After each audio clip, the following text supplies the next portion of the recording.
우리 이수영 위원장님하고는 제가 법제처의 국민법제관을 하면서 같이 그 인연이 있는 그런 사이입니다.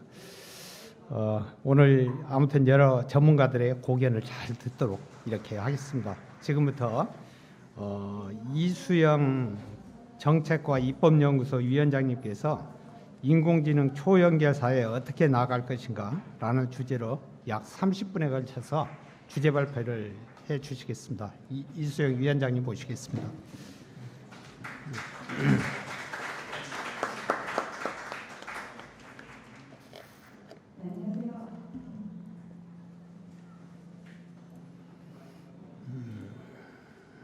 화면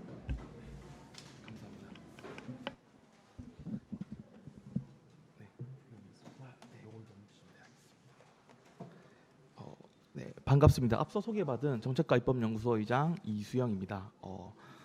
오늘 이 한국 인터넷 거버넌스 포럼의 공동위원장으로서 오늘 연례 포럼에서 인공지능을 이제 다루는 이유는 인공지능 이슈 자체가 요즘 가장 핫한 챗이나 빙 같은 이슈들도 있고, 또 인공지능 자체가 디지털 협력 또는 디지털 자산에 있어서 가장 최상위 계층에 있기 때문에 인공지능이 어떻게 발전을 해야 되는지에 대해서 좀 얘기를 하고자 오늘 좀 이렇게 얘기를 좀 드렸습니다.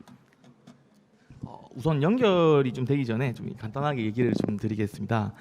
인터넷 공공 정책에 대한 논의의 장에서 이제 멀티 스테이크 홀더라고 앞에서 얘기 드렸던 다양한 이해관계자들이 유엔 헌장이나 세계 인권 선언 그리고 국제법이나 SDGs의 목적과 원칙에 입각해서 사람 중심의 인터넷을 어떻게 만들어갈 것인가에 대해서 좀 고민을 하는 자리라고 생각을 합니다. 그래서 오늘 이 주제는 특히 이제 인공지능과 관련된 미래에는 우리의 삶에 있어서 일자리뿐만 아니라 우리 사회가 나아가야 될 방향 속에서 어떤 정책들이 현실화되는 부분에 있어서 어떻게 적용될 것인가에 대해서 좀 많은 고민들을 하게 될 것입니다.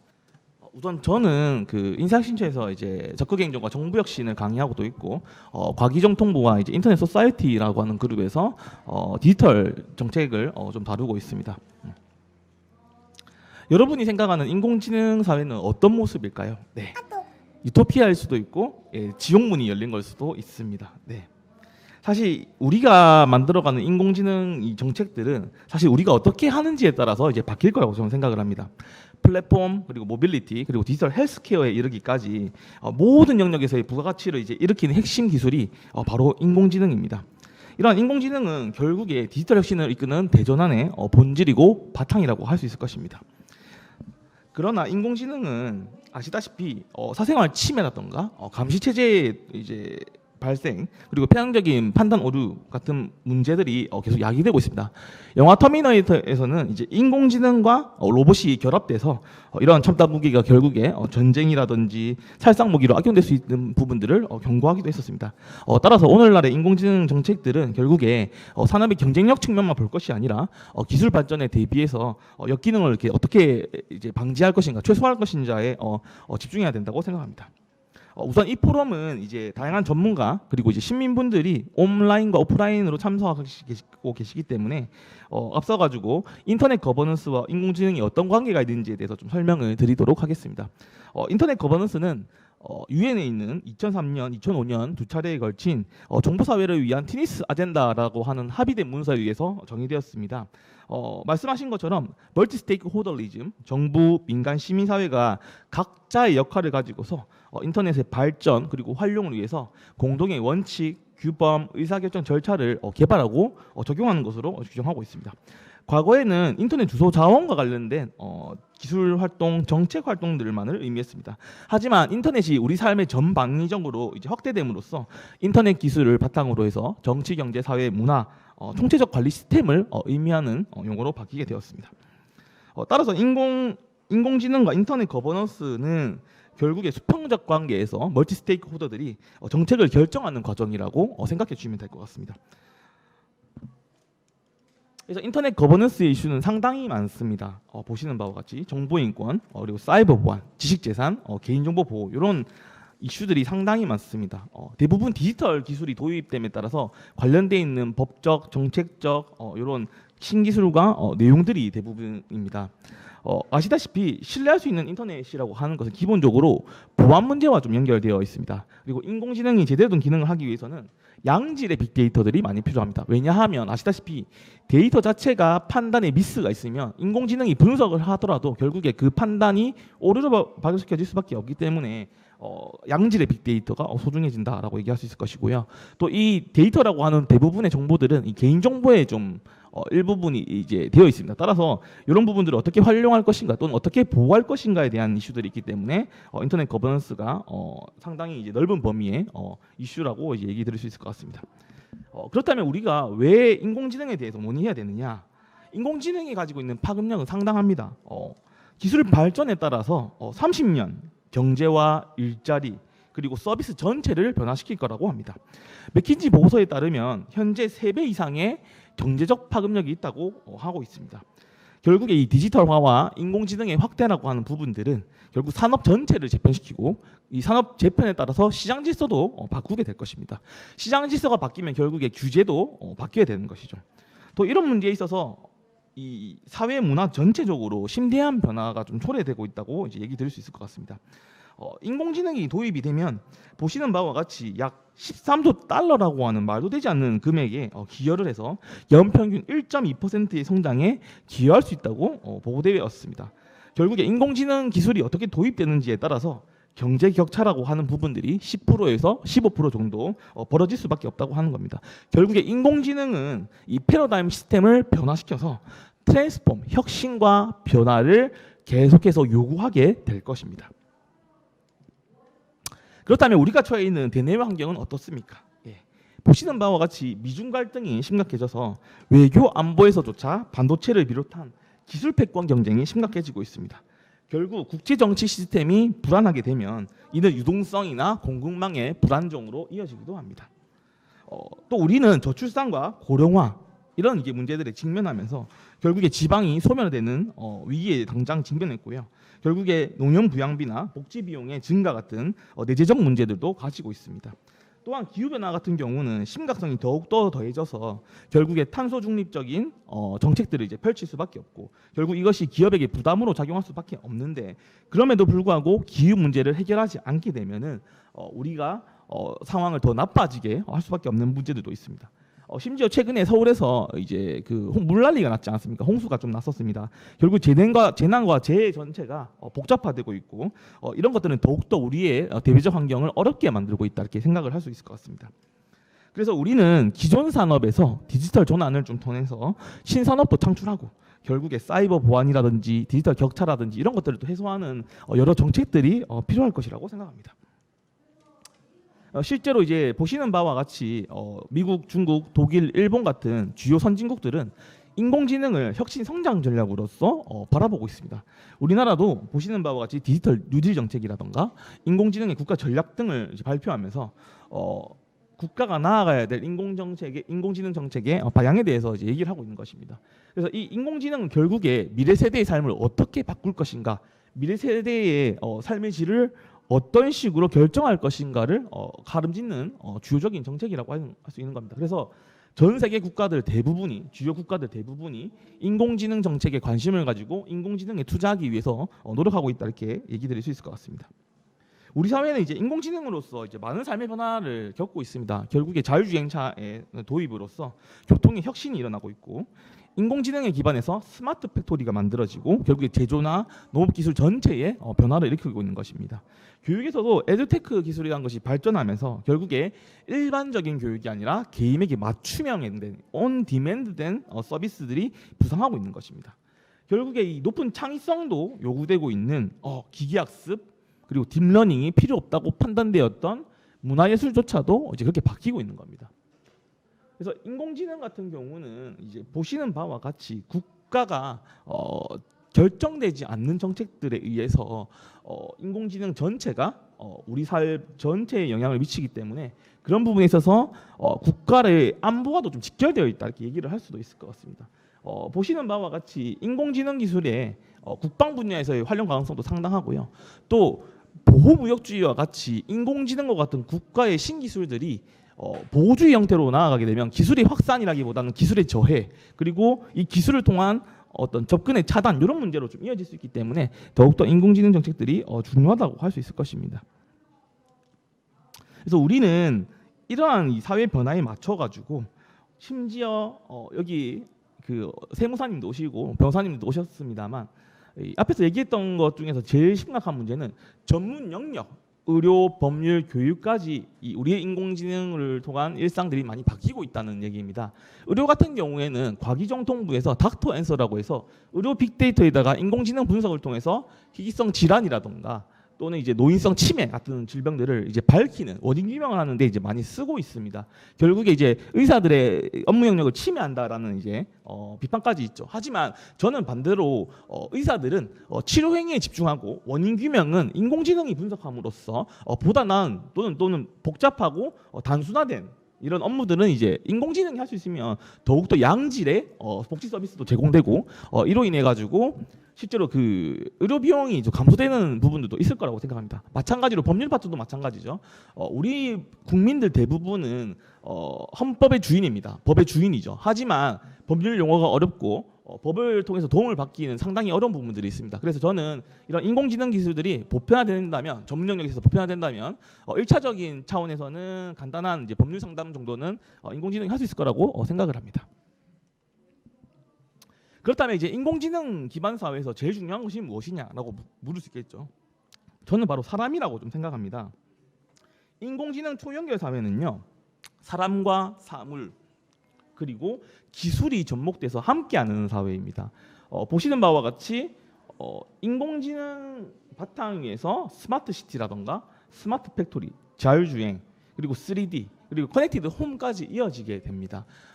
보시는 바와 같이 이 인공지능 사회에서 가장 중요한 것이 사람이기 때문에 사람을 위해서 존재하는 인공지능 기술을 어떻게 만들 것이냐, 어떻게 이용자 중심적으로 인공지능을 만들어 나갈 것이냐에 우리는 좀 초점을 맞춰야 된다고 생각합니다. 예를 들면 이런 것입니다.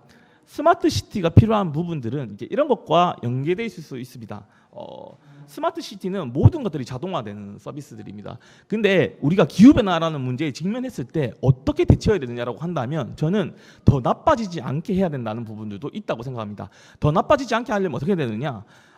기후변화의 데이터를 모아서 우리가 어떻게 감축할 수 있을지를 분석하고 어떻게 대응하면 좋을지를 분석하는 기술들을 만들어 나가는 것이죠. 실제로 APEC이라고 하는 기후변화 센터에서는 그런 기술들을 현재 도입해서 이제 상용화하려고 지금 하고 있습니다. 더 나아가서 우리의 일상과 좀 연계해서 얘기를 하면요, 사람들은 더우면 일반적으로 에어컨 온도를 낮추게 되어 있습니다. 근데 인공지능이 자동으로 이 사람이 땀을 얼마나 흘리는지 온도 같은 것들을 자동으로 맞춰서 적합화시킨다면 에너지 효율도 높이면서 기후변화 문제도 이제 해소할 수 있는 그런 부분들도 이어질 수가 있는 것입니다.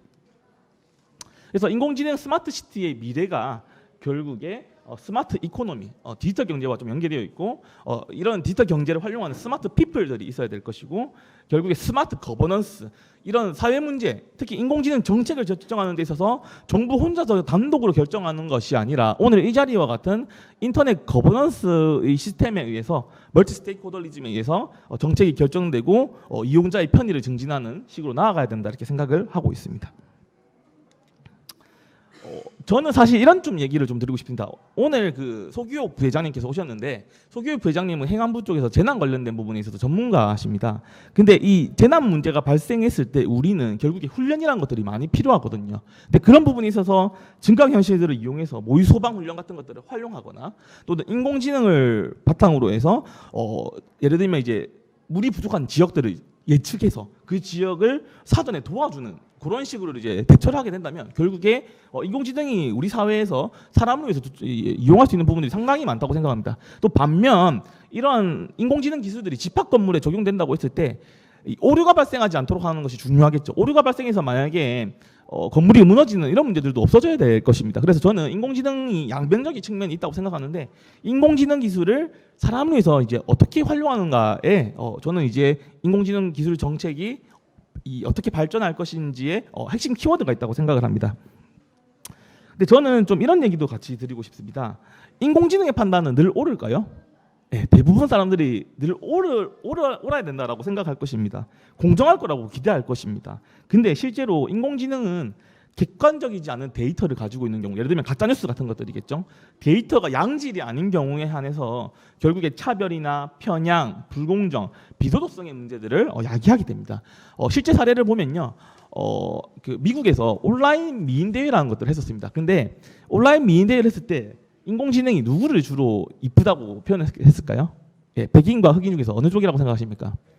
네, 백인인 겁니다. 결국에 이 편향성을 통해서 차별적인 결과를 만들어냈다는 겁니다. 심지어 미국의 컴패스라고 하는 이제 피고인이 다시 범죄를 저지를 것인가 말 것인가를 예측하는 이제 도구가 있습니다. 거기서도 역시 흑인들이 더욱더 범죄를 많이 저지를 것이다라고 하는 잘못된 판단을 한 겁니다. 인종에만 기여해서. 저는 그래서 이 인공지능들이 가지고 있는 이 사회적 부작용, 문제 같은 것들을 해결하는 것들이 또 중요하다고 생각합니다. 최근에 이제 좀 재밌는 것들을 제가 하나 봤었는데, 혹시 보이지 않는 여자들이라는 책을 아십니까? 그 어떤 것이냐면요, 우리가 쓰고 있는 휴대폰 있지 않습니까? 스마트폰 크기. 이 스마트폰 크기가 남성에게 이용하기 편리하게 만들어져서 좀 커 있습니다. 결국에 여성을 위한 디자인이라기보다, 여성을 위한 정보라기보다 남성 중심적으로 되어 있는 데이터들이 많습니다. 실제로 채용 과정에서 인공지능은 여성을 차별하는 그런 문제들도 현재 나타나고 있습니다. 그래서 인공지능이 정말 잘 발전하기 위해서는 아주 양질의, 아주 좋은 정보들이 선별되어서 그러한 분석을 통해서 해야만 우리가 원하는 디지털 신기술을 활용하는 사회 문제 해결 측면에 가깝다고 생각을 합니다. 결국 이제 인공지능이라고 하는 것들은 오늘의 그 대주제와 같이 신뢰할 수 있는 인공지능이어야 하는 것입니다. 여러분이 만약에 인터넷에 접속한다고 할 때, 또는 내가 그 스마트 뱅킹, 인터넷 뱅킹을 할 때 안전하지 않다고 하면 접속하시겠습니까?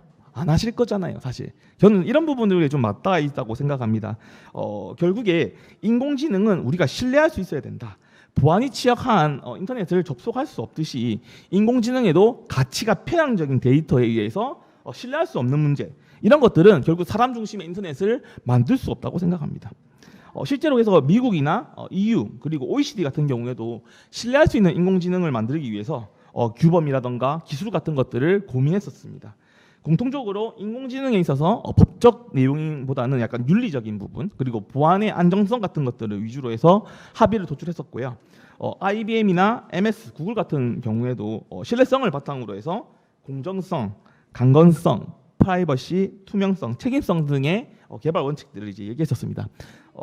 인공지능의 신뢰성을 높이려면 잘못된 데이터에 영향을 받지 않아야 됩니다. 이런 것들을 강건성이라고 얘기를 하는 것이고요. 개인정보 보호에 관한 것이 이제 프라이버시에 관련된 부분입니다.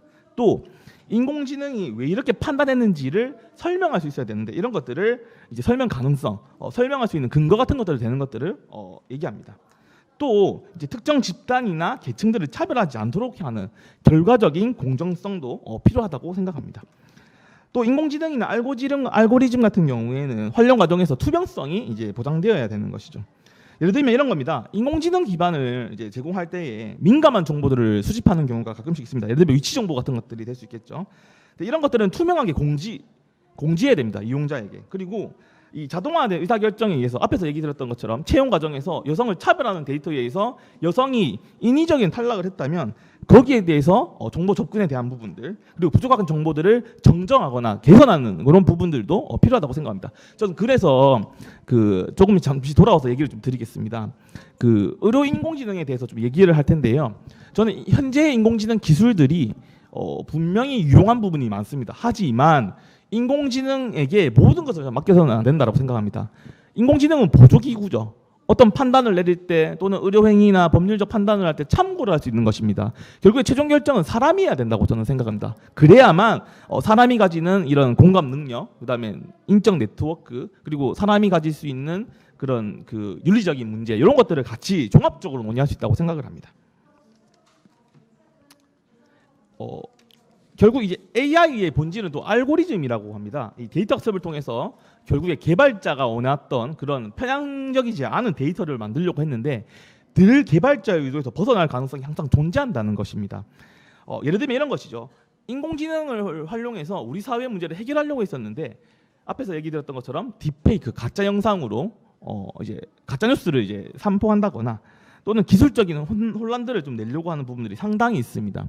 저는 이런 부분들에서 우리가 결국에 이 인공지능을 활용하는 과정 속에서 데이터가 안전한지 또는 이 데이터가 믿을 만한지 이런 것들을 반드시 고민해야 된다고 생각합니다.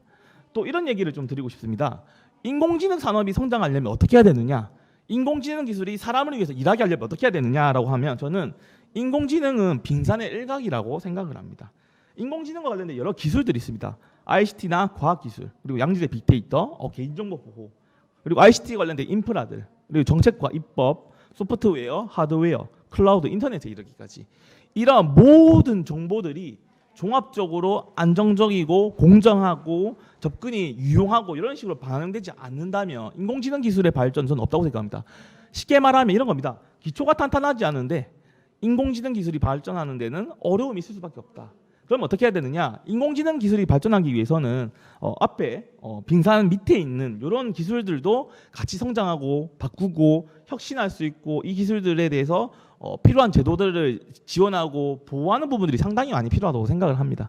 그리고 그 과정 속에서 개방적이고 투명하며 포용적이고 책임성 있는 그리고 또 유연하고 신뢰할 수 있는 이런 것들을 많이 해야 된다고 생각합니다.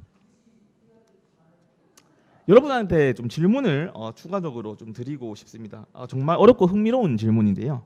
이 질문은 2부에서 다룰 인공지능의 법이나 정책과 관련된 쟁점과도 상당한 이제 관계가 있는 부분입니다. 자율주행차 같은 경우는 이제 인공지능 기술에 의해서 좀 구현되고 있습니다. 그러다 보니까 만약 교통사고가 발생하면 책임이 누구에게 있는지 우리는 판단을 해야 될 것이죠. 윤리학에서는 이런 말이 있습니다. 트롤리 딜레마라고 해서 이러지도 못하고 저러지도 못하는 상황과 관련된 겁니다. 탑승자와 보행자가 있는데요. 1명과 5명 중 만약에 안전을 선택해야 된다면 누구를 선택하시겠습니까? 대부분이 5명을 선택할 것입니다. 또 반대로 얘기해서 이 1명이 무단횡단을 하고 있다면 어떻게 하시겠습니까? 1명을 살려야 됩니까? 5명을 살려야 됩니까? 상당히 애매하고 어려운 문제입니다. 우리 스스로는 섣불리 판단하기 힘듭니다. 이렇게 사람도 판단하기 힘든 부분들을 인공지능에게 맡길 수만은 없는 것이죠. 저는 이 트롤리 딜레마를 좀 통해서 이런 얘기를 좀 드리고 싶습니다. 사람도 판단하기 어려운 상황에서 인공지능이 판단을 해야 된다면 결국에 인공지능 관련된 정책들은 소수의 전문가라든가 정부가 단독에서 결정해서는 안 된다고 생각합니다. 이 각계각층의 이해관계를 대표하기 힘든 문제 그리고 공감대가 없다는 부분입니다. 일방적인 정책을 결정을 하고 통보하면 우리는 지켜야만 하는 것입니까? 그게 아닌 것이죠. 인터넷 거버넌스의 가장 핵심은 인권, 넷문디아에 의해서 얘기했던 인권에 있고 결국에 다양한 이해 당사자의 의견을 수렴해서 보다 나은 인터넷 생태계를 만들어 나가는 데 있다고 저는 생각합니다. 결국에 사람 중심의 아주 포괄적이고 발전지향적인 정보사회가 되기 위해서는 이런 다양한 이해관계자들의 참여와 협력이 저는 매우 절실하고 중요하다고 생각합니다.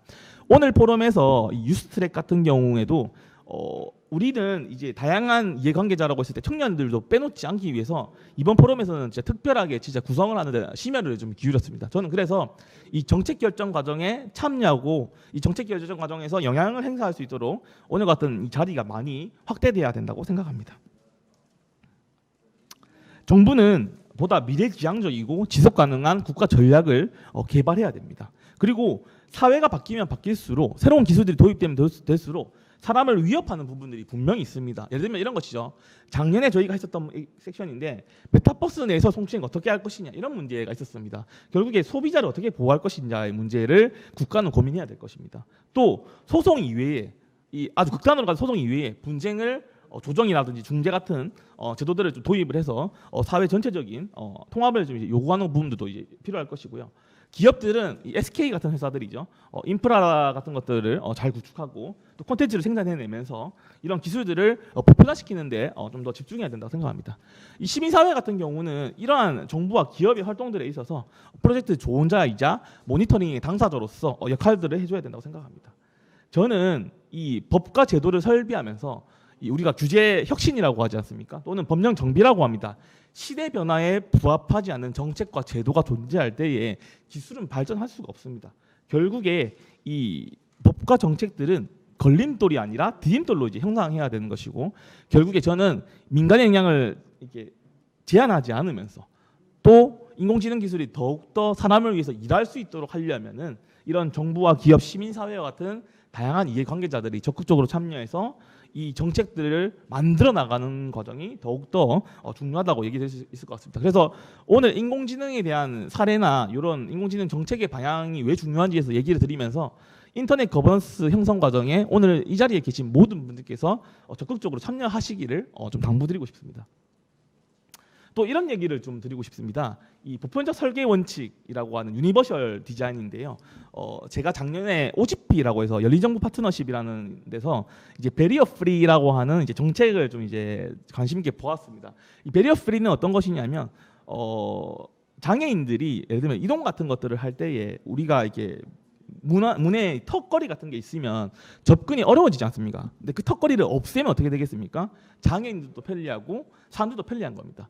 옛날에 그 장애인들이 지하철을 이용하기 위해서 엘리베이터 설치를 요구했습니다. 근데 엘리베이터를 설치를 요구할 때는 상당히 자기들만의 이득이라고 생각했었습니다. 하지만 장애인을 위해서 만든 엘리베이터는 노약자라든지 임산부와 같은 다양한 당사자들을 위해서 쓰이고 있는 것이죠. 저는 그런 측면에서 이 인간의 존엄성 그리고 차별을 금지하는 이런 정책에 기반을 해서 결국에 이 인공지능 제품과 서비스가 디자인되어야 된다고 생각합니다. 그래서 상품을 출시를 빨리 하는 것도 중요하지만 규제 샌드박스 안에서 새로운 실험들을 해보고 그 과정 속에서 사람을 위한 인공지능으로서 재탄생해야 된다 이렇게 생각을 합니다. 그래서 저는 이제 인공지능 기술에 대해서 무조건 법적인 규제만 얘기를 하고 싶은 것은 아니고 유럽이나 미국과 같이 또는 OECD가 제안했던 것처럼 일종의 가이드라인을 좀 많이 제시하고 그래서 자율 규제가 활성화되고 자율 규제가 작동하지 못하는 경우에 한해서 법적 규제가 이제 들어가서 인공지능 이 서비스가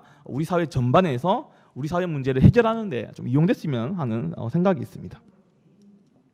그래서 이 보다 나은 이 인공지능 사회의 이 바람직한 미래를 위한 대화라고 제가 이렇게 마지막으로 좀 정리를 했었는데요. 인공지능 사회가 어떻게 나아갈 것인가가 이제 저는 중요한 방점이지 않습니까? 처음에도 말씀드렸다시피 보다 나은 사회를 만드는 주체는 이 자리에 계신 다양한 사람들입니다. 결국에 저는 이 오늘 제 발제를 바탕으로 해서 여러 가지 토론이 있을 텐데요. 이 토론 내용을 바탕으로 해서 플로어의 질문도 받고 할 텐데 그 과정 속에서 우리가 어떻게 인공지능 사회를 만들어 나가야 되는지에 대해서 많은 얘기들을 좀 나누었으면 좋겠습니다. 네, 긴 발제 경청해 주셔서 감사합니다.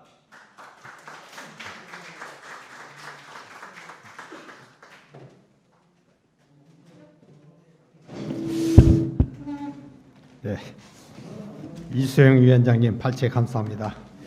저는 지금 현재 국가의 수시를 설계하고 이것은 이제 이런 업무를 하는 그 업무를 하고 있는데 앞으로 우리 사회가 급격히 변화될 것 같습니다.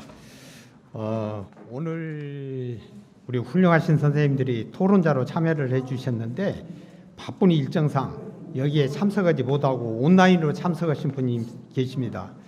그 한국자산관리공사 박영미 이사님께서 오늘 그 토론자로 참석을 하셨는데 이 자리에는 못 오시고 영상으로 토론에 참가하시겠다고 합니다.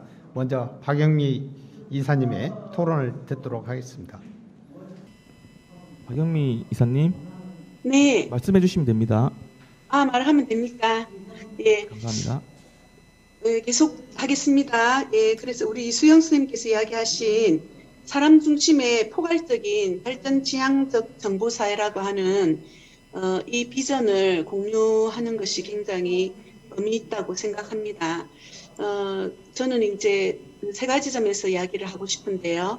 한 가지는 우리가 사실은 그 과거에 비해서 이런 그 정보 사회를 통해서 많은 사람들이 자신의 지식과 또 자신의 경험을 우리 사회의 문제를 해결하고 우리 사회를 더 좋게 하는데 기여할 수 있는 그런 측면이 있다.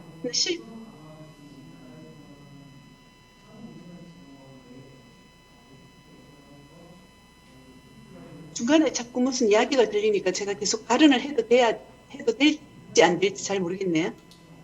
관계없이 계속 발언할까요? 됩니다. 네. 계속 진행해 주시면 됩니다. 아, 예, 예. 죄송합니다. 이거 줌으로 하는 게 좀 익숙치 않아서 다른 소리가 크게 들리니까 뭔가 현장에서 제 소리가 들리지 않거나 중단된 것처럼 느껴져서 발언하는데 어려움이 있습니다. 그래서 이러한 문제 우리가 뭐 지금 양극화라든지 저출산 고령사회라든지 그리고 많은 재난, 재해 그리고 또 사고, 화재 뭐 이런 것들이 이런 거 외에도 굉장히 우리가 함께 힘을 모아서 지혜를 모아서 해결해야 될 문제가 굉장히 많은데 어떻게 보면은 이런 지식 정보화 사회라고 하는 것이 그런 문제들을 함께 해결하는 데 굉장히 좋은 기반을 갖추고 있음에도 불구하고 실제로 그런 방면으로 우리 어떤 지식과 기술과 경험이 모아지기보다는 다른 어떤 문제를 더 유발하는 쪽으로 되는 것이 굉장히 안타깝고요. 그래서 이런 어떤 지식 정보화 디지털 사회에서 기본 방향을 높아진 어떤 정보 기술을 통해서 우리 사회 문제를 우리가 공동으로 해결해 나갈 수 있고 또 그렇게 하는데 좀 중점을 두는 것이 더 발전된 사회다.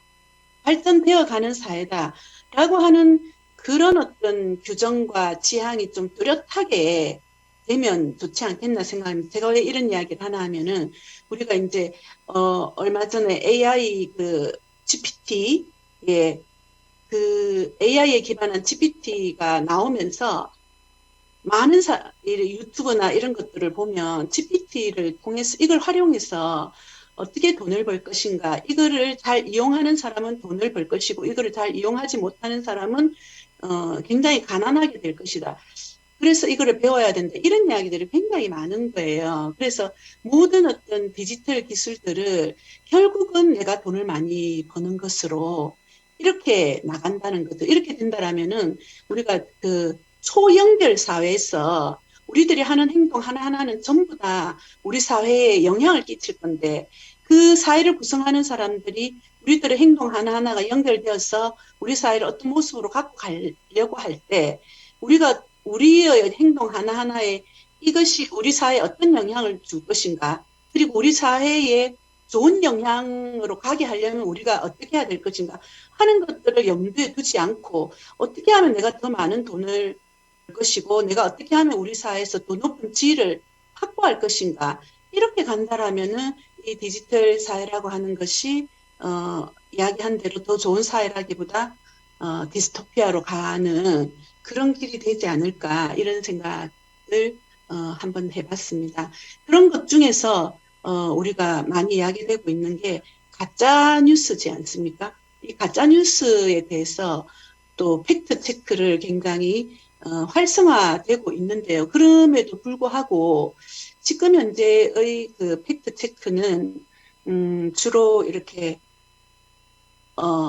미디어 언론이나 또 언론의 일반 그런 언론에 준하는 역할을 하는 미디어에 대해서는 그 팩트 체크를 하지만 많은 그 주민들 특히 이제 디지털 정보에 소외됐다라고 하는 노인들이 하는 그 톡으로 각종 다양한 정보와 소식의 전파, 정말 황당한 내용들이 많이 있는데 이런 부분들을 팩트 체크를 원하면 할 수 있는 데가 없는 것 같아요. 그래서 이런 그 누구나 시중에 돌고 있는 그런 정보나 뉴스가 정말 사실에 부합하는지 안 하는지 파악할 수 있도록 팩트 체크를 의뢰할 수 있는 그런 공적인 기관이 있으면 좋겠다라는 생각이 들고요. 그런 팩트 체크를 하는 기관에 있어서는 기관을 설립하고 그 기관에 대한 어떤 홍보를 충분히 하고 또 그 기관이 공정하게 그 팩트 체크를 할 수 있고 또 그 팩트 체크를 하려면 심도 깊은 이런 조사나 연구도 필요할 수 있기 때문에 그게 충분한 지원을 해줬으면 좋겠다라고 생각이 됩니다. 예, 하고 싶은 이야기 많지만 시간 관계상 여기서 정리하도록 하겠습니다. 감사합니다. 네, 감사합니다. 네. 박영미 이사님 귀한 토론 감사합니다. 하시고 싶은 말씀이 많으신 것 같은데 영상으로 하다 보니까 그 표현을 다 못 하신 것 같습니다. 아무튼 토론 감사합니다. 다음은 윤여진 경동도시가스 법무담당관님인데요. 법무담당관님도 영상으로 오실 거죠? 네, 네, 우리 윤여진 법학 박사님이신데 윤여진 박사님 역시 오늘 좀 시간 관계상 영상으로 토론해 주시겠습니다. 윤여진 박사님 토론 부탁드리겠습니다. 안녕하십니까. 경동도시가스 법무담당 윤효진 박사입니다. 저는 대학에 오래 재직하다가 기업을 옮긴 지 얼마 되지 않아서 산업계 전반의 분위기에 대해서는 명확하게 알지는 못하고 인공지능과도 다소 동떨어진 법학을 전공해서 오늘 세미나 주제에 잘 맞는 이야기를 할 수 있을지 모르겠습니다. 특히나 전통적인 법의 모습을 살펴보면 사회의 개성과 변화에 대해 가장 마지막에 대응해서 변화하는 특성을 가지고 있는 이 법학이 인공지능 초연결 시대의 변혁 앞에서 공진화할 환경이 되어 있는지에 대해서도 의구심을 갖고 있습니다. 다양한 분야의 여러 저명하신 분들을 모시고 마련한 행사인데 제가 감히 많은 말씀을 드리기에는 도움이 될 것 같지 않고 다만 제가 몸담고 있는 회사 내 분위기와 과거 대학에서의 연구 경험을 토대로 한 제 주관적인 관점에서 간략하게 말씀드리겠습니다. 매스컴에서는 인공지능 초연결 시대 도래에 대해 거창하게 보도하면서도 긍정적일지 부정적일지에 대해 애매한 자세만 취하고 있는 상황입니다.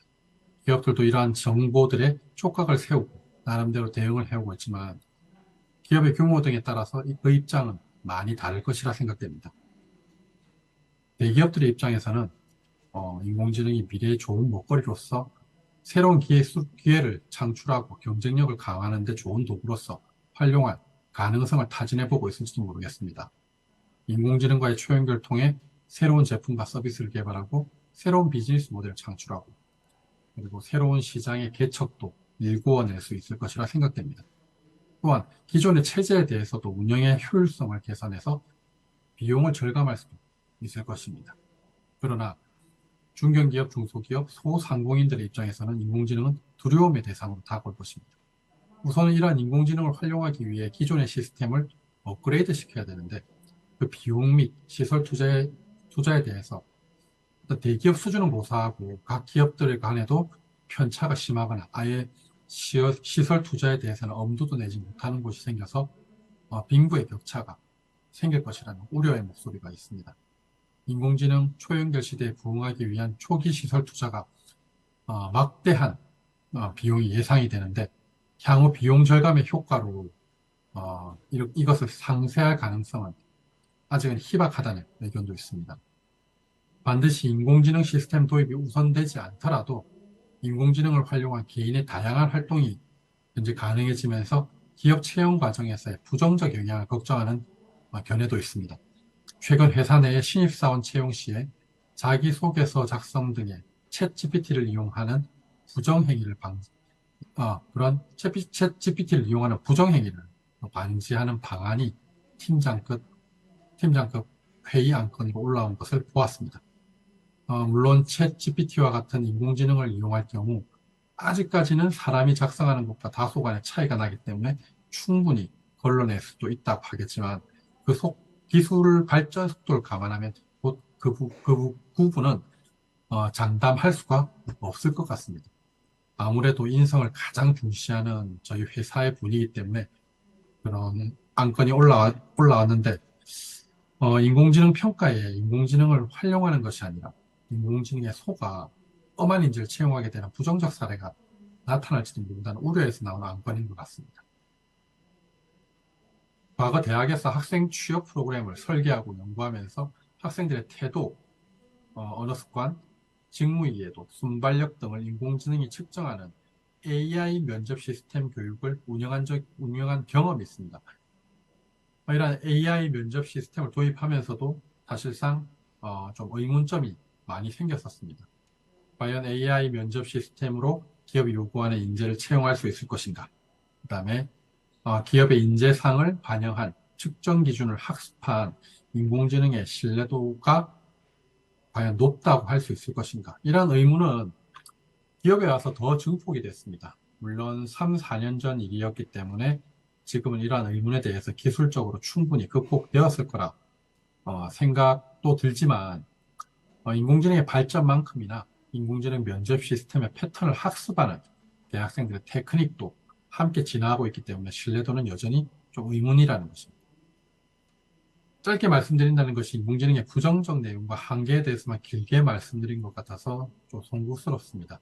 꼭 부정적인 내용만 전망하고 우려하는 것은 아니고 제가 맡고 있는 기업 법무 측면에서 기업이 당면한 법적 이슈와 그에 따른 리스크 분석 그리고 이와 연계된 세무 회계, 중대재해, 안전보건 등 다양한 영역과의 연결, 마지막으로 경영적 판단까지의 종합적 법률 검토 업무를 인공지능을 통해 보다 빠르고 정확하게 수행할 수 있을 것을 기대하는 긍정적인 관점도 있다는 점을 말씀드리고 싶습니다.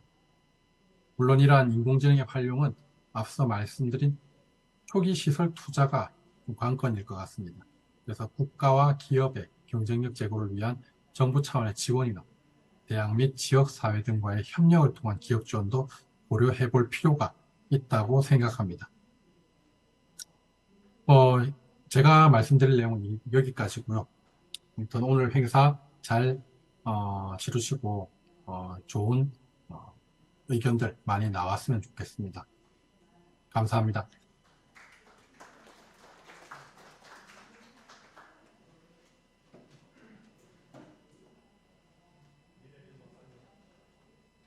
예, 윤여진 박사님 토론 감사드립니다. 다음은 그 이준우 창원대학교 박사님 모시고 토론을 듣도록 하겠습니다. 이준우 박사님께서는 국제 정치와 인공지능, 민주주의, 분쟁, 난민, 기후변화 이런 그 강의를 현재 맡고 계십니다. 토론 부탁드리겠습니다.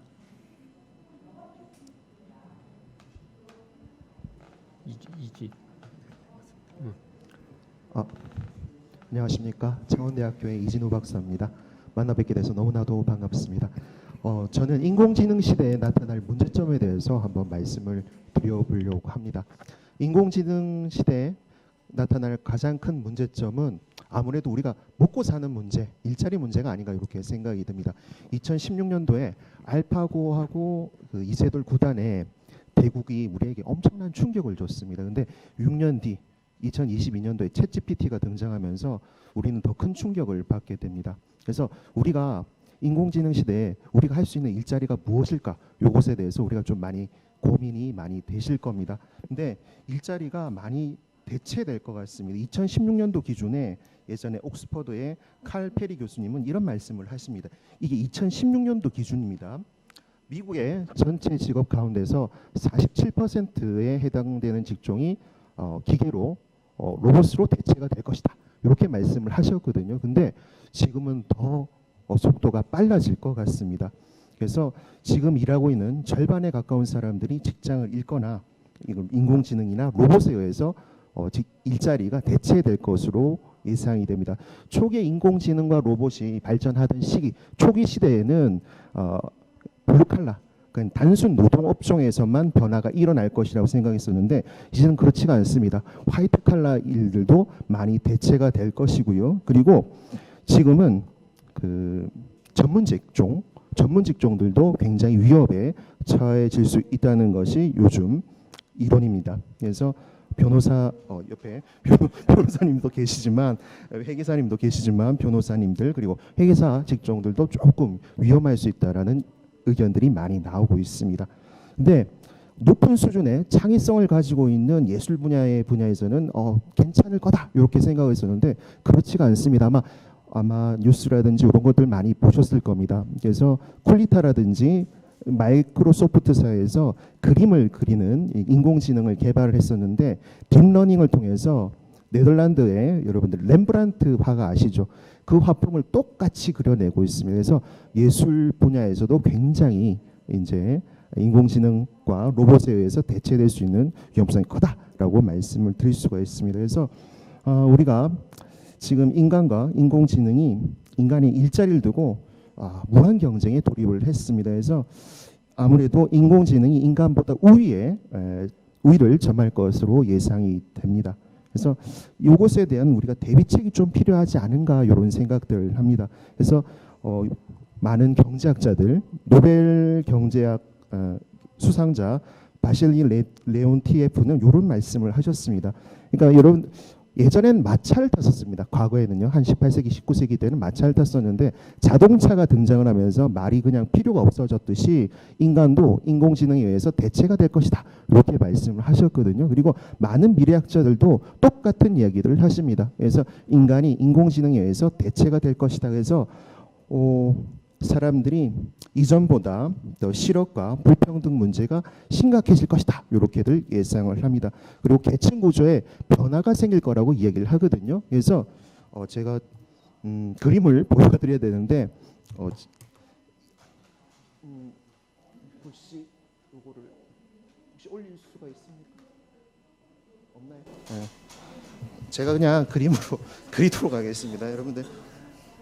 이렇게 피라미드가 있습니다. 피라미드가 있는데 1계급 이게 2090년 미래 계급 전망입니다. 그게 없군요. 쓸 수 있는 게 없군요. 제가 그냥 그리겠습니다.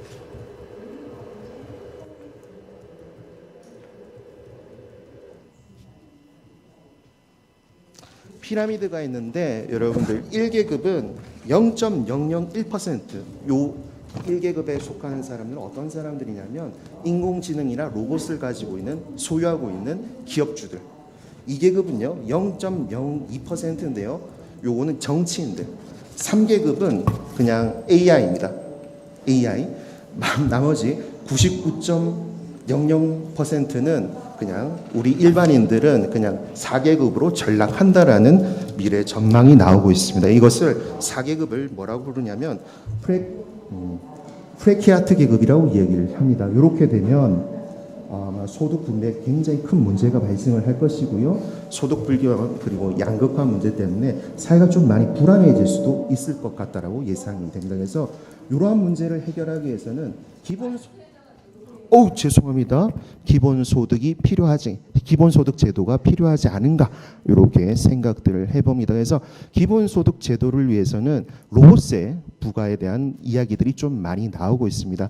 예전에 28년 전에 아르헨티나에서는 실제 대통령이 로봇세를 부과해야 된다는 이야기를 실제로 하셨거든요. 그때 당시에는 뭐 얼토당토하는 이야기야 이렇게 말씀하셨는데 지금은 충분히 가능성이 있지 않은가 이렇게 생각을 해봅니다. 그래서 유럽 의회에서도요 2016년도에 로봇세 도입에 대해서 유럽 의회에서 의견들이 있었었는데 물론 부결이 됐습니다. 부결은 됐지만 인공지능에 대해서 전자인간이란 법적 지위는 부결을 했습니다. 이것은요 나중에 로봇세를 부과할 수 있는 또 하나의 한 단계 더 나간 물론 로봇세를 통과시키지는 못했지만 한 단계 나갈 수 있는 징검다리는 만들어놨다라고 생각을 합니다. 그래서 우리 의장님이 또 정책과 입법연구소의 의장님이시니까 나중에 기본소득과 관련돼서 로봇세와 관련돼서 한번 생각을 해보시면 좋지 않을까 이렇게 생각을 해봅니다. 이렇게 제 발표를 마치도록 하겠습니다. 네, 이준호 박사님 토론 감사합니다. 아무튼 우리 박사님 말씀을 들으니까 저희들이 머지않아서 4단계로 이렇게 전락하지 않을까 이런 우려가 듭니다. 아무튼 토론 감사드립니다. 다음은 이철우 변호사님 바쁜 일정으로 조금 늦게 참석을 하셨는데 이철우 변호사님 토론을 듣도록 하겠습니다. 고맙습니다. 안녕하십니까. 저는 현재는 영화진흥위원회 사내 변호사로 재직 중이고 그전에는 게임물관리위원회에서 오래 근무했고 지금은 게임물관리위원회 분과위원회 맡고 있는 이철우 변호사라고 합니다. 앞에서 이진우 박사님이 말씀하셨던 직업과 관련한 부분이 저도 많이 걱정이 되거든요. 이 변호사들이 살아남을 수 있냐 만만한 게 어찌되었든 저도 저희 변호사들끼리 모여도 이 AI가 고도화되면 챗GPT가 이렇게 준비 서면과 답변서를 쓰면서 변호사들이 설 자리가 없어지는 거 아닌가 이런 걱정들을 많이 합니다. 그래서 저는 그 세상에 만연한 다른 영역이 아니라 게임과 엔터테인먼트, 문화 예술이라는 부분을 제 전문 영역으로 삼았는데요. 뭐 그러한 차원에서 이제 제가 그 생각했던 부분은 뭐 아무리 인공지능 시대가 고도화되더라도 정말 마지막에 대체되지 않을 영역이 문화와 예술, 뭐 다르게 표현을 하면 사람의 마음을 사는 그러한 분야라고 생각을 했습니다.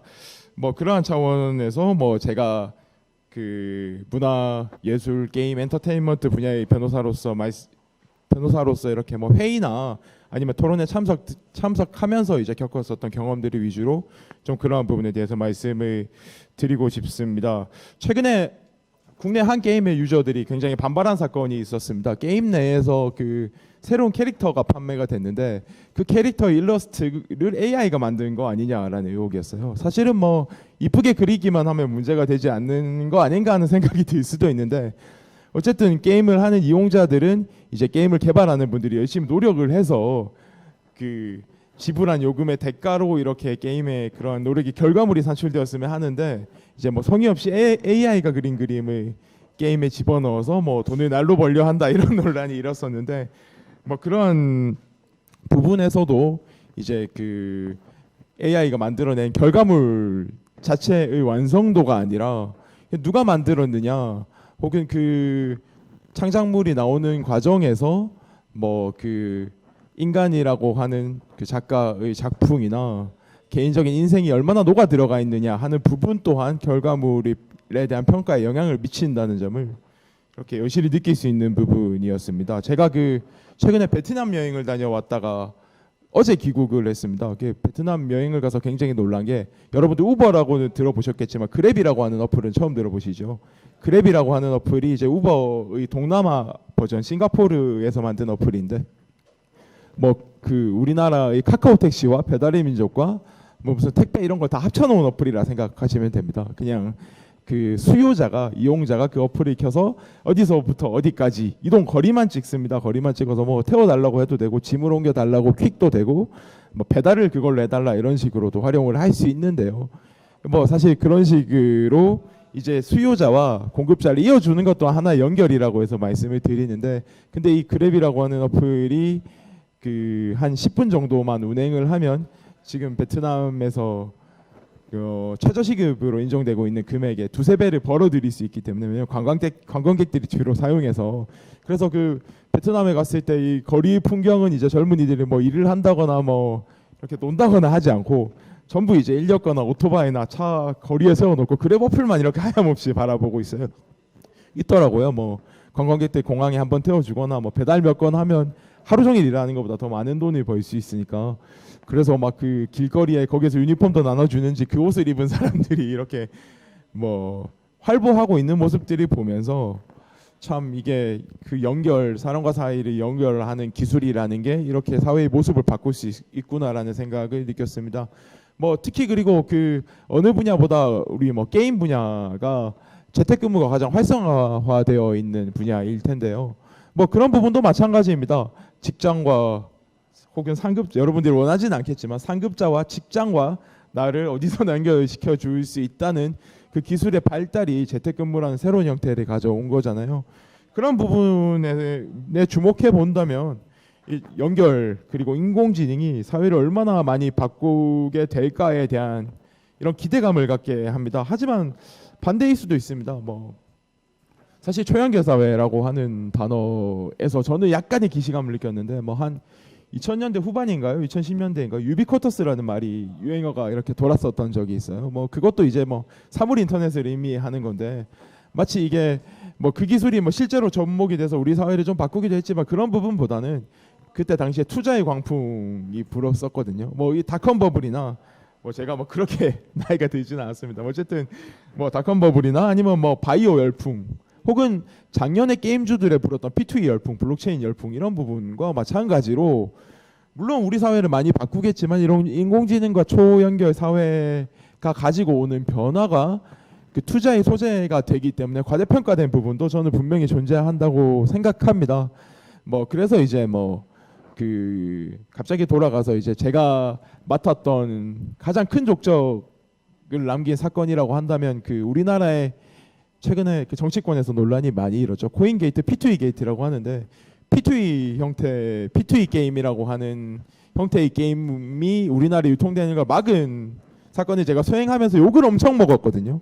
욕을 엄청 먹었는데 게임하는 사람들은 욕 안 해요. 투자한 사람들이 저를 그렇게 욕하더라고요. 왜 이거 신기술을 막아가지고 우리나라가 이렇게 뒤처지게 만드느냐 같은 욕들을 굉장히 많이 먹었는데 그런 부분, 그러니까 투자 심리에 의해서 과대평가되는 부분도 좀 고려할 부분이 있다는 생각이 듭니다. 그래서 이제 저는 현재는 문화체육관광부의 자문위원으로 위촉이 돼서 메타버스 관련한 규제를 다루는 TF에 들어가 있는데 거기서 저는 이제 무분별하게 이렇게 산업이 확산되기 전에 약간의 규제책은 필요하다라고 이야기하는 문체부의 입장이지만 반대 입장에서 이야기하시는 분들은 이제 규제가 산업과 기술 발전에 발목을 잡는 게 아니냐라는 말씀들이 많이 하세요. 그리고 최근에 발의된 메타버스 진흥법 또한 사실 기존 법의 규제를 완전히 무력화하고 있는 내용을 담고 있습니다. 그런 규제와 산업과 기술이 진흥 어느 선을 찾아가야 되냐라고 하면 저는 발상의 전환이 좀 필요하다는 생각이 듭니다. 현재도 인공지능과 초연결 사회의 단면으로 비춰질 수 있는 부작용들이 실제로 일어나고 있는 부분들이 있고 그리고 앞으로 예상되는 부분들이 많이 있어요. AI를 이용한 범죄, 드론이 인간을 인식하고 살상하는 기술이 터키에 있다고 하던데 그런 부분도 그렇고 최근에 있었던 사례는 이제 작가나 커미션이라고 할까요? 이제 소비자가 작가에게 특정 비용을 지불하고 그림을 받는 그런 식의 일러스트 산업에서 그런 분야가 그런 내용의 계약이 빈번한데 어찌됐든 그림을 그려달라고 했는데 이 작가가 실제로 자기가 그림을 안 그리고 AI가 그린 그림을 만들어 전달을 했다. 이거 사기죄가 아닌가 하는 그런 식의 질문들을 제가 많이 받았어요. 그런 식의 부작용들이 분명히 존재하는 상황에서 규제라고 하는 게 꼭 산업과 기술 발전에 발목을 잡는다라고 생각할 것이 아니라 오히려 소비자들이 더 안심하고 더 이용할 수 있도록 국민들의 입장에서 그러면 안전하겠구나, 문제가 생기지 않겠구나. 왜냐하면 규제라는 바운더리 안에서 이게 지금 일종의 검증을 받고 제공되는 것이기 때문에 라는 그런 믿음을 부여할 수 있는 적절한 선의 규제가 있다면 그건 오히려 산업 발전에 도움이 되는 방향이라고 생각을 합니다. 아마 뒤에 있을 sek션에서 AI 인공지능과 초연결 사회 관련한 법적 쟁점 그리고 저작권 관련 쟁점이 더 세부적으로 다뤄지는 걸로 알고 있기 때문에 그리고 제가 그 부분에서도 발언을 하게 되어 있기 때문에 좀 더 자세한 말씀은 뒤로 미루겠습니다만 어찌되었든 제가 이 부분이 사회의 변화와 관련해서 드리고 싶은 말씀은 앞에 많은 분들이 인공지능과 초연결 사회가 가져올 사회 변화를 많이 말씀을 주셨고 새로운 계급이 생긴다는 말씀도 해주셨는데 그런 내용들을 많이 말씀해 주셨기 때문에 저는 그런 부분을 우리가 안전하게 받아들일 수 있도록 최소한의 규제가 생겨야 하고 이게 투자 광풍이나 혹은 규제 만능주의에서 벗어나서 적절한 선의 가이드라인을 만들 수 있도록 상호 노력해야 될 것 같다라는 말씀을 제 의제 결론으로 남기고 이렇게 말씀을 마칠까 합니다. 들어주셔서 감사합니다.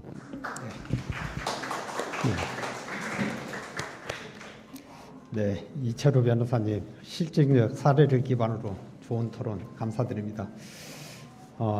여기 계신 분들 다 바쁘신 시간에 귀한 시간 내셔서 여기 오셨습니다만 특별히 이번 토론 시간에는 정말 귀한 분 우리 미국에 계시는 분인데 국내에 잠깐 우리 국내에 일이 있으셔서 귀국을 하셨다가 귀한 시간 내셔서 오늘 토론에 참석해 주셨습니다. 인태영 교수님 모시겠습니다.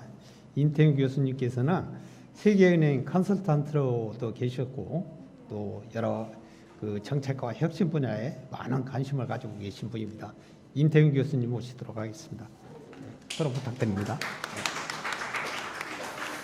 네, 안녕하세요. 저는 미국의 텍사스주 휴스턴시에 있는 샘 휴스턴 대학교에서 경영학과 교수로 섬기고 있는 임태훈이라고 합니다. 우선은 저의 배경에 대해서 간단하게 설명을 드리면 저는 2010년에 미국에 들어가서 미국의 시카고 그리고 샌프란시스코 그리고 보스턴 그리고 지금은 휴스턴 이렇게 미국의 동서남북을 경험하면서 10년 동안 그쪽에서 이제 학부, 석사, 박사 공부를 했고요. 그 이후에는 이제 워싱턴 DC에 있는 세계은행 본부에서 컨설턴트로 이제 근무를 했던 경험이 있습니다. 그래서 저의 개인적인 경험에 비추어서 이런 이제 AI와 함께하는 다가오는 세상을 미국은 어떻게 바라보고 있는지, 그리고 세계은행과 같은 국제기구는 이것을 위해서 어떻게 준비를 하고 있는지에 대해서 초점을 맞추고 말씀을 드리도록 하겠습니다. 제가 질문을 드리고 싶은데요. 잠깐 거수를 좀 해주시면 너무 감사하겠습니다. 첫 번째 질문은요. 나는 AI에 의해서 주도되는 세상에 대해서 긍정적인 생각을 가지고 있다라고 생각하시는 분 있으시면 한번 손들어 보시겠습니까? 몇 분 계시네요. 네. 두 번째 질문인데요. 나는 AI를 신뢰한다라고 생각하시는 분 있으시면 손들어 보실까요? 네, 많이 안 계시군요. 세 번째는요. 나는 하루에 2차례 이상 AI와 상호작용한다 하시는 분 있으실까요? 네, 조금 계시고요. 네, 마지막으로 나는 AI 기술이 위험하지만 결국 제어할 수 있다고 믿는다라고 생각하시는 분 있으시면 손 들어주세요. 네. 제가 대충 보니까 이 그 공간에 계신 연령대가 참 다양하긴 하지만 좀 높으신 연령대 분들이 많이 계셔서 그런지 긍정적인 그런 인식도가 좀 떨어지는 게 아닌가라는 생각이 드네요. 유엔에서 2022년에 OICT라는 기구가 있는데 거기서 이제 36개국의 254명의 청소년들을 대상으로 해서 A Future with AI라는 이제 보고서를 발간을 했습니다. 우리나라 말로 하면 AI와 함께하는 미래에 대한 보고서인데요.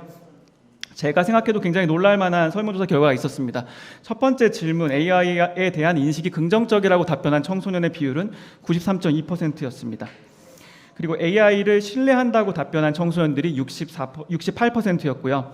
그리고 하루에 2번 이상 AI와 상호작용을 한다라고 답변한 청소년은 80%가 넘었습니다. 그리고 마지막으로 AI 기술의 그 위험이 심각하지만 결국 제어할 수 있다라고 답변한 청소년들은 76.3%였습니다. 어떻게 보면 자라나는 세대가 그 세대에 이제 그 주고받는 어떤 미디어와의 상호작용, 그리고 또 특히 교육자와의 상호작용에 의해서 AI와 함께할 미래에 대해서 그리는 청사진이 굉장히 많이 다른 것 같다는 생각이 듭니다. 저는 85년생인데 제 세대만 해도 다가올 그 미래, AI가 지배하는 세상에 대해서 굉장히 부정적으로 각인받으면서 살았거든요. 그래서 이 보고서가 참 신기하게 생각이 들었습니다. 앞서서 이제 이수영 의장께서 말씀하셨지만 그럼 AI가 가져올 세상 그 긍정적인 변화가 무엇이 있을까라고 이제 제가 궁금증이 들어서 4가지 답변을 가지고 왔는데요. 아마 중첩되는 부분이 있어서 좀 짧게 말씀을 드리겠습니다. 첫 번째는 이제 산업 전반에 의해서 있어서 강화된 자동화와 효율성인데요. AI가 이제 루틴 업무를 자동화하고 각종 프로세스를 최적화하여서 제조업이라든지 운송업, 물류업 같은 산업 전반에 걸쳐서 혁명을 가져올 것이다라는 이제 이런 내용이 있었고요. 두 번째는 이제 미국 같은 경우는 헬스케어 산업이 굉장히 큰 산업입니다. 그래서 헬스케어 영역에 있어서 이제 변형된 의료와 맞춤형 의학이 가능하고, 그래서 각각의 사람들에게 커스터마이즈된 이제 그런 치료법 혹은 약물 개발 등이 가능해지기 때문에 의학 분야에 있어서 획기적인 발전이 있을 것이다라는 내용이 있었습니다. 세 번째는 지능형 교통과 도시 계획이란 내용인데요. 우리나라는 이미 스마트 교통, 스마트 도시가 잘 이제 구축돼 있죠. 이런 도시가 더 고도화되고 더 첨단화되는 이제 그런 미래가 다가온다라는 내용이 있었고요. 마지막으로는 저 같은 이제 교수들에게 되게 시사점을 주는 내용이었습니다. 교육과 일생에 걸친 학습이 요구되는 사회가 온다라는 내용인데요. 미래에는 이제 AI를 통해서 교육을 하면서 맞춤형 학습 경험이 가능해지고 또 그런 맞춤형 학습이 일생을 통해서 경험이 되어야 된다라는 내용입니다. 특히 AI를 기반으로 해서 가상현실과 증강현실 기술을 도입하면 더 몰입감 있고 재밌는 학습이 가능하게 되고 그래서 개인이 지식을 습득하는 효율성이 굉장히 높아진다라는 내용입니다. 이 4가지 내용 굉장히 상투적이죠. 제가 오늘 아침에 챗 GPT한테 물어봐서 답변 받은 내용입니다. 저는 미래학자가 아니고 경영학자이기 때문에 사실 미래에 대해서 제가 말씀드리는 건 그렇고요. 그냥 오늘날 챗 GPT가 이렇게 답변을 해줍니다. 제가 답변을 물어보고 받은 지가 30초 걸렸습니다. 근데 과연 AI가 가져올 미래가 이렇게 긍정적이기만 할까요? 부정적인 내용이 있겠죠.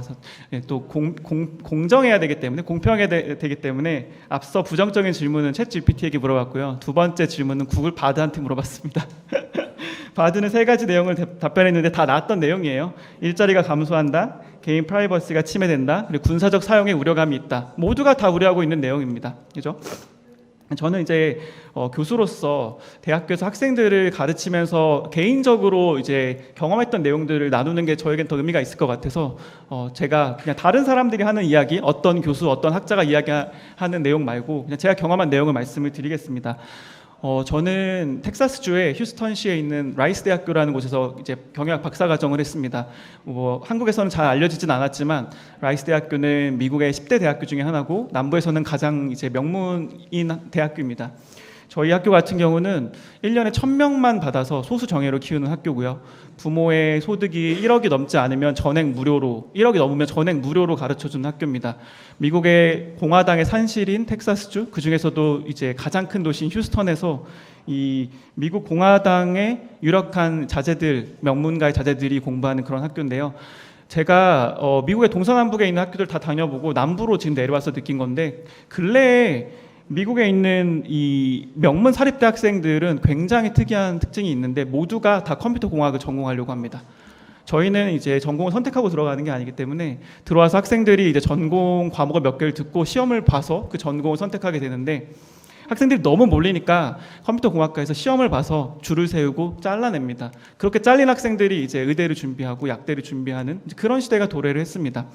여기서 공부하고 있는 친구들은 컴퓨터 공학을 4년 공부하고 마이크로소프트나 구글, 애플 같은 데를 취업을 하는데, 대학교 4학년 마친 친구들 한 3, 4명이 이번에 빅테크 회사에 들어갔는데 초봉을 물어보니까 깜짝 놀랐습니다. 그 지금 환율로 4억 정도 받고 들어갑니다. 만 24살 학생이 컴퓨터 사이언스를 공부하고 4억을 받고 이제 일을 하는 거죠. 저희 학교는 이제 텍사스 주립대 시스템에 안에 있는 학교라서 사립대는 아니고 공립대입니다. 아무래도 가정 형편이 어려운 친구들이 많이 들어오는 학교인데요. 제가 박사과정 공부했던 학교랑은 분위기가 또 많이 다릅니다. 이 친구들은 일단 AI가 도래하는 세상에 관심도 없고 잘 모릅니다.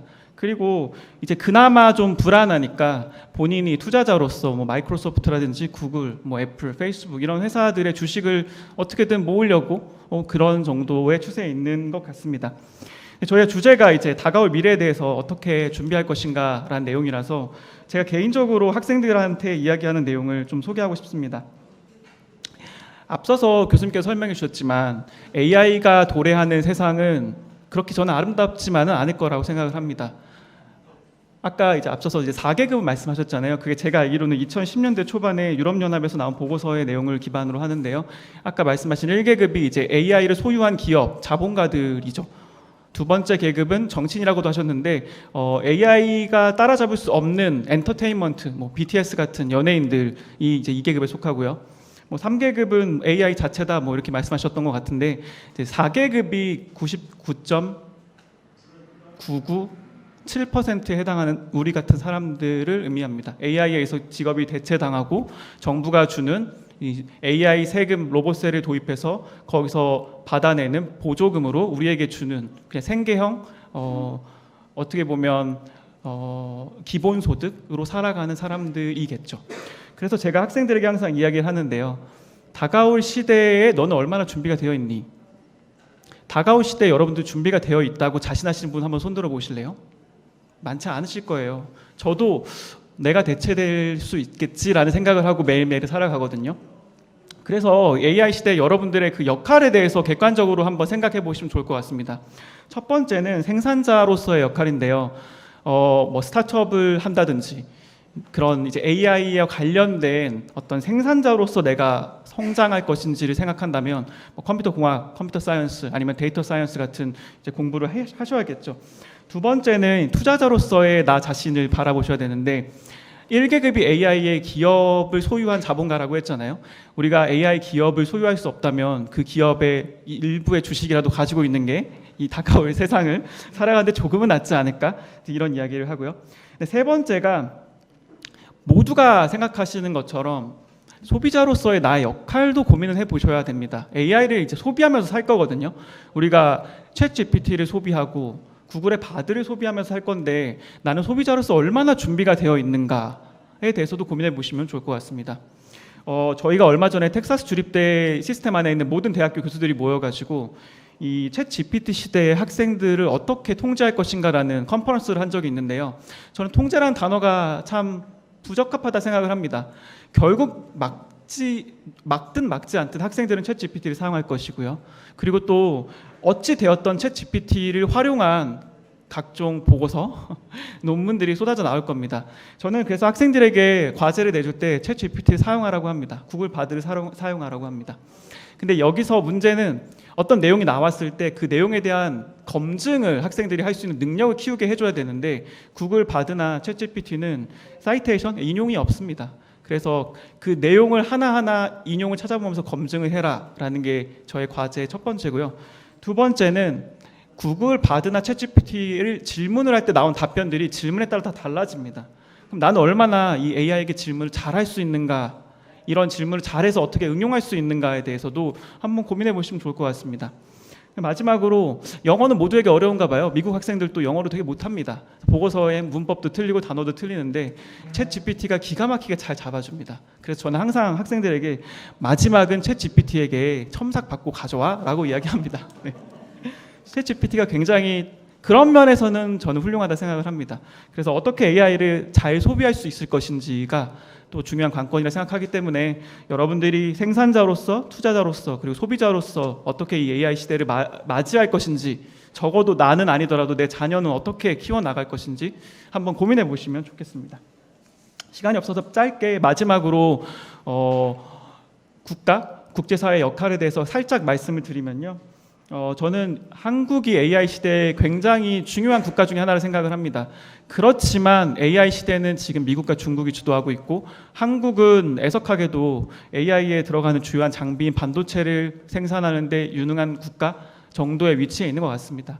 그래서 우리 정부가 어떻게 이 AI 시대를 리드해 나갈 것인지에 대한 산업 경쟁력을 키우는데 굉장히 이제 주력해야 된다라는 생각이 들었고요. 무엇보다도 저희가 DJ 정부 시대 때 가난한 학생들이 정보 격차가 발생하기 때문에 그 학생들을 방과 후에 남겨가지고 하루에 1시간씩 컴퓨터 교육을 시켰어요. 한 학기 동안. 그리고 그걸 다 수료한 학생들에게는 집에 무상으로 컴퓨터를 한 대씩 주었습니다. 그게 유엔에서 선택한 굉장히 좋은 공공정책 중에 하나라고 이야기를 하는데요. 우리 정부가 분명히 이 가계 소득 격차에 의해서 AI 시대를 제대로 준비하는 학생들과 제대로 준비하지 못한 학생들의 이 격차를 어떻게 극복시켜 줄 수 있는지에 대한 공공 정책에 있어서의 중요한 고민들이 저는 있다고 생각을 하고요. 그런 정책이 나라 전체 경쟁력을 향상시키는 것은 물론이고 AI 시대의 이 소득 격차에 따른 이 정보 격차, 능력 격차를 줄여나가는데 굉장히 큰 도움이 될 것이다라고 생각을 하면서 저의 이제 그 토론을 마치도록 하겠습니다. 감사합니다. 네, 임태훈 교수님 아주 국제적 시간에서 광폭의 토론 감사합니다. 또 한편으로는 섬뜩하기도 합니다. 머지않아서 기본소득 수급 대상자가 되지 않을까 이런 생각도 좀 해봅니다. 아무튼 토론 너무 감사드리고요. 저희들한테 배정된 시간이 한정적이어서 우선 그 프로에 계신 분들, 선생님들 그 의견을 좀 더 한두 분 더 듣고 답변을 드리는 이런 시간으로 갖도록 하겠습니다. 네, 말씀해 주시죠. 예, 답변해 주셔서 감사합니다. 저는 이게 활동가로 일하고 있는 정상훈이라고 하고요. 지금 전체적으로 발제나 또는 토론 내용 중 상당히 99% 이상 동의하고 그다음에 제대로 방향을 잡고 계신 것 같은데 단지 한 가지 좀 지적하고 싶은 것은 이미 때늦은 대응이 아닌가 싶은 생각이 듭니다. 우리가 기후위기를 생각하면서 1.5도를 평균 못 올라가도록 막는 제로 에미션 쪽으로 가고 있습니다만 이미 그것은 현실적으로 불가능하다는 게 드러난 것처럼 과연 그 인공지능을 통제 가능한 범위 내에 우리가 둘 수 있을 것인가에 대한 강한 의구심이고요. 곧 싱귤러리티, 특이점이라고 하는 AGI가 나올 겁니다. 앞으로 1, 2년, 2, 3년 후면 정말 일반 인공지능이 나와서 스트롱 인공지능이라고 얘기를 하죠. 모든 것들을 통제하고 스스로가 재생산 가능한, 그 다음에 인간을 충분히 대체 가능한 그런 인공지능이 세상을 지배하게 될 가능성이 굉장히 높을 것 같고요. 이것은 정부가 뭐 촉진을 하든 규제하든 상관없이 자본주의가 가진 인간의 욕망과 또는 이윤을 추구하기 위한 기본적인 시스템 자체가 그렇게 세상을 바꿔나갈 것이라 생각합니다. 그렇다면 지금 인간이 보조수단으로 쓰고 있는 약한 인공지능이라 하는 부분들은 어느 정도 우리가 통제 가능한 범위에 둘 수 있다고 본다면 강한 AI, 인공지능에 대해서는 단연코 인간이 통제해서 못 가도록 막아낼 수 있는 그런 어떤 AI 러다이트 운동이 벌어져야 되지 않겠느냐. 그래서 정부가 못한다면 시민사회라도 나서서 강하게 어느 선 이상으로는 못 나가도록 막아줘야 될 그런 광범위한 시민운동이 필요하지 않을까 생각되고요.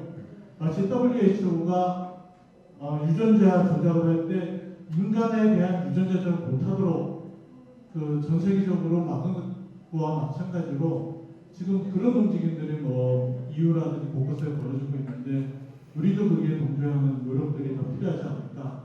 조금 굉장히 시급한 대응이 필요하지 않을까 하는 생각이 듭니다. 여기에 대해서 박재장님께서 답변 주시면 좋겠습니다. 네, 감사합니다. 사실 저는 이 인공지능 기술의 그 부정적 부분들을 최소화하는 게 정말 중요하다고 생각하는데, 예를 들면 이런 겁니다. 법이라는 것이 시대 변화에 맞춰서 잘 정비돼야 되는데 법이 그 현실을 잘 따라가지 못하는 문제들이 분명히 있습니다. 그럼에도 불구하고 좀 이제 소위 말해서 이제 뒷북이라고 하죠. 뒷북을 치더라도 저는 이 규제 환경을 잘 만들어야 된다고 생각합니다. 이 공정거래법이 존재하는 이유는 시장 질서를 아주 공정하게 잘 만들어서 그 시장이 합리적으로 돌아갈 수 있도록 저는 하는데 이제 의미가 있다고 생각합니다. 마찬가지로 인공지능에 있어서의 이제 법적 규제라고 하는 부분도 저는 그 마찬가지라고 생각을 하고 있고요. 또 저는 이제 이 국방과 관련된 이제 리스크에 대해서는 지금 미국이나 유엔에서 논의하고 있는 것이 로봇을 이제 살상 무기로 하는 것을 금지하고 있습니다. 저는 그래서 이 국제 협력, 특히 이 인공지능에 대한 국제 협력을 상당히 이제 신뢰를 하고 있습니다. 왜냐하면 인공지능의 가장 중요한 것은 데이터거든요. 근데 이 데이터가 한국에만 존재하느냐? 그것은 아니라고 생각합니다. 결국에 전 세계에 있는 모든 데이터들이 모였을 때 진짜 강인공지능이 제대로 된 판단을 해서 기후 문제를 해결할 수 있다고 생각을 하고 있고요. 또 저는 이 유엔을 비롯해서 이 주요 선진국들이 해야 되는 가장 큰 일은 인공지능을 통해서 SDGs라고 해서 지속 가능한 발전 목표를 이행하는 데 활용해야 된다 생각합니다. 예를 들면 이런 것이죠. 디지털 헬스케어 사업이 상당히 뜨고 있습니다. 근데 제가 전공이 국제법인데 그 의약품의 복제 같은 경우는 금지되어 있습니다. 특허 때문에. 근데 개발도상국이 필요한 경우에는 그 비용을 저리로 해서 할 수 있도록 국제법상을 허용을 하고 있습니다. 근데 저는 인공지능과 의학 관련된 정보들이 모여서 이 복제 이야기라고 하더라도 보편화돼서 좀 비용이 싸지는 것들, 그리고 의사가 부족하지 않습니까? 그렇다면 이 의료 인공지능이 예를 들면 우리 지역 같은 경우는 뭐 이제 그런 게 있죠. 한국 내에서도 이 전라도 같은 경우는 그 의료 환경이 상당히 열악합니다. 지역상으로. 그래서 저는 이런 의료 환경 같은 것들을 개선하는 데 상당히 의미 있다고 생각합니다. 왜냐하면 최근에 그 앞에서 얘기 드렸던 닥터 앤서 서비스를 보건소의 일선에 도입을 했었습니다. 그러다 보니까 그 검사 비용 5,000원밖에 들지 않습니다. 근데 검사하는 그 퀄리티가 뭐 위암이라든지 진짜 심각한 질병들이지 않습니까? 그런 것들도 찾아내거든요. 그리고 결국에 조기 발견을 해서 비용도 낮추는 그런 식으로 이제 저는 가야 된다 생각을 해서 인공지능 기술들이 어떤 부분을 최소화시키고 어떤 부분을 확대해서 우리 사회가 가야 될지를 계속해서 고민하고 그 과정 속에서 절대로 안 되는 사항들에 대해서는 국제법상의 원칙과 국내적인 이 규제를 통해서 좀 가야 된다 이렇게 생각합니다. 감사합니다. 다음 시간이 많지 않지만 우리 임태현 교수님께서도 좀 답변을 하셔야 될 것 같아서 잠시 마이크 드리도록 하겠습니다. 네, 두 번째 질문해 주셨던 정상훈 선생님 맞으신가요? 네, 굉장히 인상 깊은 질문이었고요. 저도 고민하고 있는 바입니다. 때늦은 대응이 아닌가라고 말씀하셨잖아요. 제가 바라보는 세계사는 늘 때늦은 대응의 역사가 아니었나라는 생각이 듭니다. 두 차례 세계대전을 겪은 후에 유엔이 탄생을 했잖아요. 또 핵무기가 다 개발되고 나서 핵 확산 금지 조약이 체결되었습니다. 제 생각에는 지금 이 단계에서 그 어느 한 국가의 정부도 AI를 통제해야 된다는 목소리를 내긴 어려울 겁니다. 미국은 중국을 막기 위해서 혈안이 되어 있고요. 중국은 AI 기술이 상당히 발전을 해 있고 그것을 이제 국가 통치 안에서 굉장히 잘 활용하고 있습니다. 그 두 나라가 AI를 통제하면서 개발할 것 같지는 않습니다. 그럼 제3국이 과연 통제의 목소리를 낼 수 있을까요? 저는 절대 불가능하다 생각합니다. 그래서 말씀하신 것처럼 국가가 주도하는 AI 통제 사회는 불가능에 가깝고요. 뭔가 큰 이슈가 터지지 않으면 국제사회가 움직이지는 않을 겁니다. 그래서 선생님 같은 시민사회에서 주도적인 목소리를 내는 게 굉장히 저는 중요하다 생각을 하고요. 제가 세계은행에서 근무를 하면서 느꼈던 건데 예전에는 국제기구 하면 뭔가 되게 큰 일을 국가를 넘어서 하는 줄 알았는데요. 우리가 국력이 이제 성장하면서 보니까 국제기구가 사실 그렇게 국가를 초월해서 멋진 일을 한다기보다는 국가의 요구에 의해서 그 트러스트 펀드라고 하는 신탁 기금을 약정받으면 그 요구 사항에 맞춰서 움직이는 조직이더라고요. 어떤 국가가 앞장서서 AI를 통제하거나 혹은 AI를 잘 관리하기 위해서 목소리를 내려면 우리나라 시민사회가 그러한 이제 목소리를 여론을 조성하고 우리나라 정부가 유엔이나 세계은행 같은 국제기구에 신탁기금을 내서 어떤 AI에 대한 통제, 관리에 대한 미래 목소리를 주도하는 어떤 이제 국제사회 움직임을 만들어낼 수는 있고요. 그러기 위해서는 다시 말씀드리지만 시민사회 역할이 굉장히 중요하다라는 제 말씀을 드리고 싶습니다. 네, 감사합니다.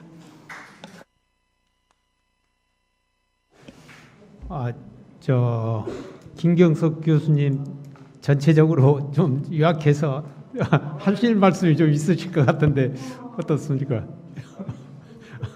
하시겠습니까? 네, 시간이 거의 다 돼서 약 이제 2분 정도 시간이 있는데 짧게 한 말씀 하시고 싶으신 분 혹 있으십니까? 네. 그동안에 참 우리 선생님들께서 여러 좋은 말씀 많이 하셔서 더 이상 의견이 없으신 것 같습니다. 지금 이제 그 우리에게 주어진 시간이 딱 1분 정도 남았는데 이상 오늘 그 세션에 토론을 마치도록 하겠습니다. 대단히 감사합니다.